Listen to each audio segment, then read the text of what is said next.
नमस्कार दोस्तों, मैं पीयूष द्विवेदी। इस चैनल की शुरुआत में इसके नाम के तहत ही मैंने इसके विषयों का निर्धारण कर दिया था। इसका नाम है सरस, जिसमें 3 अक्षर हैं। स, र, स। स से साहित्य, र से राजनीति और स से सिनेमा। आज इसकी साहित्य श्रेणी के लिए मैं एक श्रृंखला शुरू करने जा रहा हूँ। यह श्रृंखला विश्व के प्रथम महाकाव्य रामायण पर केंद्रित है। रामायण न केवल विश्व का पहला महाकाव्य है, बल्कि मेरी समझ से उसके जैसी दूसरी कोई कृति पूरी दुनिया में अब तक नहीं लिखी गई। भारत की केवल 2 कृतियों को, रामायण और महाभारत को अगर रख दिया जाए एक तरफ और दूसरी तरफ दुनिया का सारा साहित्य रख दिया जाए, तो भी कोई मुकाबला नहीं होने वाला। रामायण पर आज से मैं जो ये श्रृंखला शुरू करने जा रहा हूँ, इसके तहत उसके पात्रों और प्रसंगों पर, उनको लेकर के कुछ जो भ्रांतियाँ हमारे जनमानस में व्याप्त हैं तथा उनको लेकर कुछ जो प्रश्न और संदेह हैं, उन सब का निवारण करने का एक लघु प्रयत्न मैं करूँगा।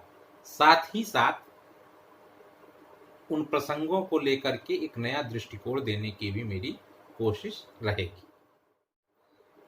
आज इस श्रृंखला की शुरुआत रामायण की नायिका सीता से करने जा रहा हूं। दरअसल राम कथा के पात्र और प्रसंग स्वयं में नित्य नूतन व्याख्याओं की ऐसी असीम संभावनाएं समेटे हुए हैं कि आज उन्हें घटित हुए एक दीर्घ काल व्यतीत हो जाने के बाद भी न तो उनकी प्रासंगिकता समाप्त हुई है, न ही उनका महत्व कम हुआ है।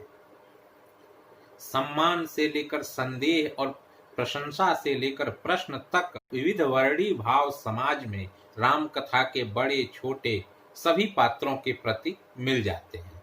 इस कथा की नायिका सीता भी इस विषय में अपवाद नहीं है। सीता जहां एक ओर बहुसंख्यक जनमानस के लिए देवी के रूप में प्रतिष्ठित और पूज्य हैं, वहीं दूसरी ओर आधुनिक विमर्शों में जब तब सीता के विषय में कम ही सही, मगर यह भी सुनने को मिल जाता है कि वे पति के अधीन रहने वाली एक अबला नारी थी।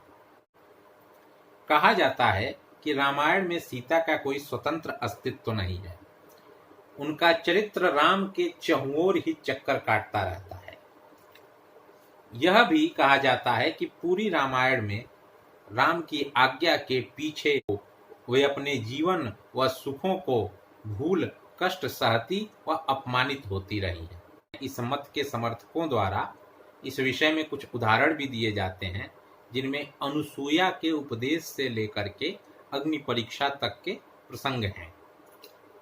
मैं इन्हीं प्रसंगों पर पहले बात कर लेता हूँ। सीता अनुसूया संवाद का प्रसंग वाल्मीकि रामायण के अयोध्या कांड के अंत में आता है।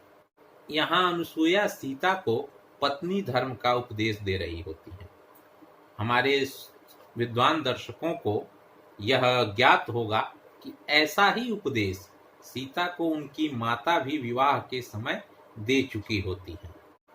सीता ने अपनी माता का उपदेश भी सुना था और वे अनुसूया का उपदेश भी बड़े विनीत भाव से सुनती हैं। एक शिष्ट और संस्कारी व्यक्ति का आचरण यही होना चाहिए कि यदि कोई बड़ा अपने जाने में कुछ ज्ञान की बात कह रहा हो तो उसे सम्मान पूर्वक सुना जाए। सीता ने अनुसूया के उपदेश के प्रसंग में यही किया है। अब उस उपदेश को मानना या न मानना ये उनके अपने हाथ में है, और उपदेश सुनने से ये कहीं सिद्ध नहीं होता कि वे उससे सहमत भी थी। वस्तुतः ये उनकी विनम्रता थी, इसमें दुर्बलता जैसी कोई बात नहीं है। जिसे इसमें दुर्बलता दिखे ये उसका अपना दृष्टि दोष है। यद्यपि अनुसूया की बातें वैवाहिक व्यवस्था के चिरस्थायी रहने के लिए कारगर हो सकती हैं, तथापि ऐसा ही उपदेश यदि रामायण में कहीं पुरुषों के प्रति भी होता तो बात कुछ संतुलित हो जाती। लेकिन आदि काव्य के रचयिता महर्षि वाल्मीकि ने ये नहीं किया, तो क्यों नहीं किया, यह समझने की सामर्थ्य अभी हमारे भी पास नहीं है। वर्तमान मनुष्य की बौद्धिक चेतना अभी उस बिंदु पर नहीं पहुंची है कि वो आदि काव्य के रचनाकार की बौद्धिकता पर प्रश्न चिन्ह खड़ा कर सके। लेकिन इतना इस प्रसंग में अवश्य स्पष्ट है कि इसमें सीता कहीं से दुर्बल नहीं लगी हैं, अबला नहीं लगी हैं, अपितु उनका एक विनम्र चरित्र उभर कर सामने आया है। अग्नि परीक्षा की बात करूं तो इसके विषय में 3 तरह के मत हमारे सामने उपस्थित है। एक मत है जो यह मानता है कि अग्नि परीक्षा नहीं हुई थी। दूसरा मत यह है कि अग्नि परीक्षा हुई थी मगर उसका स्वरूप कुछ भिन्न था और जिस रूप में वर्तमान समाज ने, वर्तमान पाठकों ने उसे ग्रहण किया है वो वैसे नहीं हुई थी। तीसरा मत है जो ये कहता है कि अग्नि परीक्षा हुई थी और ये सीता के प्रति राम का अन्याय था, अत्याचार था। पहले मत की बात करें तो यह किसी प्रकार से तर्क संगत और तथ्य परक बात नहीं लगती कि अग्नि परीक्षा नहीं हुई, क्योंकि किसी भी प्रमुख रामायण में अग्नि परीक्षा के न होने की बात नहीं आई, सामने आई है।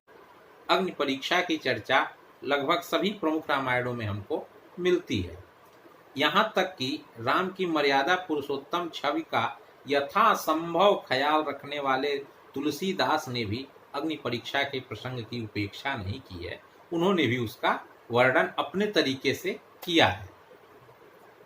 इसका यही तात्पर्य है कि अग्नि परीक्षा हुई थी, लेकिन यह माना जा सकता है, यह एक विचारणीय पहलू हो सकता है कि उसका स्वरूप शायद कुछ भिन्न था। हालांकि यहाँ एक रोचक बात यह है कि वाल्मीकि रामायण में उपस्थित प्रसंग के अनुसार अग्नि परीक्षा के लिए राम ने सीता को नहीं कहा था, यह उनका व्यक्तिगत निर्णय था। राम ने सीता से कहा था कि तुम कहीं चली जाओ, लक्ष्मण, शत्रुघ्न, विभीषण, इनमें से किसी के पास चली जाओ, पर मैं अब तुम्हारा वर्ण नहीं कर सकता। इस पर सीता ने अपनी सत्यता को सिद्ध करने के लिए, या यूं कहें कि एक प्रकार से राम की इस कठोरता का प्रतिरोध करने के लिए अग्नि में समाहित होने का निर्णय लिया। उन्होंने राम को उस समय बहुत कटुवचन भी सुनाए हैं, जिसमें से एक श्लोक मैं अभी यहाँ उद्धृत करना चाहूंगा। अपदेशेन जनकानोत्पत्तिर्वसुधातलात् मम वृत्तं च वृत्तज्ञ बहुतेन पुरस्कृतम्। भावार्थ ये है कि हे राम, मैं जनक के घर में उत्पन्न हुई हूँ, भूमि से प्रकट हुई हूँ, मेरा दैवीय स्वरूप है जिसका तुम अभी अपमान कर रहे हो। इस तरह की बात माता सीता ने राम से उस समय कही है और फिर उन्होंने अग्नि परीक्षा दे करके स्वयं की सत्यता सिद्ध की है और राम ने उनका वर्ण किया है। समग्रतः बात यह है कि अग्नि परीक्षा का निर्णय सीता का अपना था, इसमें राम के आदेश जैसी कोई चीज नहीं थी।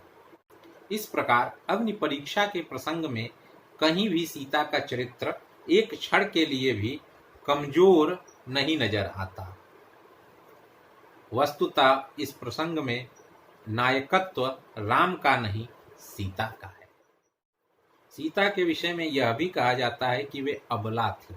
इस संदर्भ में मैं सीता के सामर्थ्य की कुछ बात करना चाहूंगा। कल्पना करिए कि एक निशस्त्र, अकेली और शोकग्रस्त स्त्री के समक्ष त्रिलोक विजेता, परम ऐश्वर्यशाली और अत्यंत क्रूर शासक हाथ में तलवार लेकर खड़ा हो और कहे कि या तो मुझको वरण करके संसार का सुख भोगो, अन्यथा मेरे हाथों मारी जाओ, तो उस स्त्री का चयन क्या हो?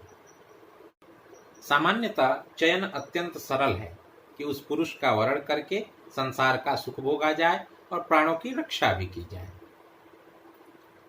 परंतु ऐसी ही विकट स्थिति में हमारी माता सीता उस त्रिभुवन को भयभीत करने वाले रावण से जो कहती हैं, वो किसी भी सशक्त स्त्री के लिए एक आदर्श होना चाहिए। तो यह जानती हैं कि ये किसी भी क्षण मेरी जीवन लीला समाप्त कर सकता है, परंतु फिर भी निर्भीक भाव से उसे अनेक कटुवचन सुनाती हैं।